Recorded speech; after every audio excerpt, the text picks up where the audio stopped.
किसान साथियों Radhe Radhe, green morning, नमस्कार। किसान साथियों ये आप जो धान देख रहे हैं ये हमारी पूसा बासमती 1692 है और इसकी रुपाई भी लगभग हमने 25 दिन के आसपास जब पौध थी तो इसकी रुपाई हमने कर दी थी। तो किसान साथियों आप देख पा रहे हैं इसमें जो फ्रूटिंग है वो बहुत अच्छी तरह है। जो धान की बालियां हैं वो बहुत ही शानदार हैं और वजनदार हैं। तो किसान साथियों ये सब जैविक खेती का कमाल है। इसमें हमने यूरिया बहुत ही कम प्रयोग किया है और इसमें हमने शुरुआती अवस्था में ग्रीन प्लेनेट बायो प्रोडक्ट का रूट गार्ड डाला था जो 2 किलो प्रति एकड़ के हिसाब से पड़ता है और इसमें हमने 4 किलो माइक्रोराइजा यानी कि ग्रीन प्लेनेट बायो प्रोडक्ट का माइक्रोराइजल बायो फर्टिलाइजर का प्रयोग किया था। इसके साथ ही इसमें हमने संतुलित मात्रा में यूरिया का डोज दिया था, बिल्कुल ना के बराबर। तो किसान साथियों आप देख पा रहे हैं जो हमारे पूसा बासमती 1692 धान की ग्रोथ है बहुत ही शानदार है और आप बालियों का साइज भी देख रहे हैं, बालियां बहुत ही अच्छी अवस्था में हैं। तो किसान साथियों आप यूरिया का प्रयोग बहुत ही कम मात्रा में करें। यूरिया फसल को बढ़ाता है और उत्पादन को नहीं बढ़ाता है, यह आप बिल्कुल ध्यान में रख लें। कई किसान साथी हमारे देखा देखी में बहुत ज़्यादा यूरिया का प्रयोग कर देते हैं जिसके कारण हमारी धान अनावश्यक तरीके से थोड़े से हवा के झोंके मात्र से ही गिर जाती है और हमारे किसान साथियों का बहुत भारी नुकसान होता है। किसान साथियों हम जैविक खेती करते हैं हमेशा और इसी पर ज़्यादा टेस्ट करते हैं क्योंकि भविष्य में जैविक खेती का ही बोलबाला होगा।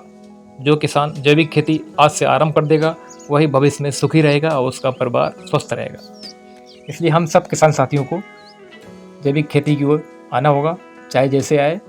आप किसी प्रकार से बायो फर्टिलाइज़र प्रयोग करें, चाहे होममेड बनाएं, चाहे अपने घर पे बनाएं, चाहे बाज़ार से लाएं, अच्छी कंपनी का लाएं, किसी भी कंपनी का लाएं, लेकिन आपको जैविक खेती आरंभ कर देनी चाहिए जिससे आपको अधिक लाभ मिले। आप देख पा रहे हैं हमारी जो धान की स्थिति है बहुत ही शानदार है और इसमें हमने 2 बेसल डोज दिए थे। दूसरी बार में हमने हल्की बिल्कुल नाम मात्र की यूरिया दी थी, वो भी हमने उसको मिट्टी में मिलाकर डिकम्पोज करके यूरिया को हमने देने का कार्य किया था। इस प्रकार की जब हम यूरिया देते हैं तो किसान साथियों जितनी यूरिया देते हैं उसकी पूरी मात्रा पौधों को मिलती है और ना लीचिंग होती है ना वायुमंडल में बाष्पीकरण होकर उसका उत्सर्जन होता है। तो किसान साथियों हमेशा संतुलित खाद का प्रयोग करें और यदि आपके पास समय है तो इसमें आप शुरुआती अवस्था में पानी के साथ में जीवामृत का छींटा दे दें 25 लीटर प्रति एकड़ के हिसाब से। तो आपको कुछ भी डालने की आवश्यकता नहीं पड़ेगी, बाकी आप में कुछ भी खाद के रूप में डाल सकते हैं।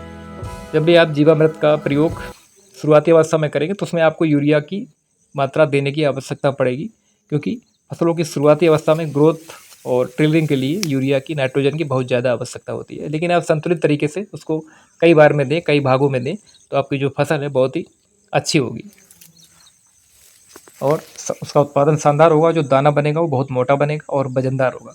तो किसान साथियों इस धान में हमारे इस खेत में नेमाटोड की बहुत ज़बरदस्त समस्या थी और धान लगाने की अवस्था से ही उसका गलना यानी नष्ट होना शुरू हो जाता था।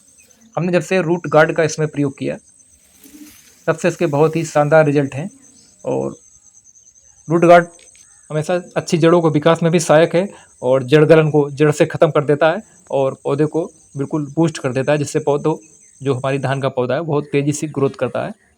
आप इसका परिणाम देख रहे हैं। इन सभी का संतुलित प्रयोग से हमने इसमें बहुत ही अच्छा उत्पादन प्राप्त किया था 2 साल पहले। इस बार भी हमें अच्छे उत्पादन की उम्मीद है किसान साथियों। तो आप इस प्रकार कर सकते हैं। धन्यवाद।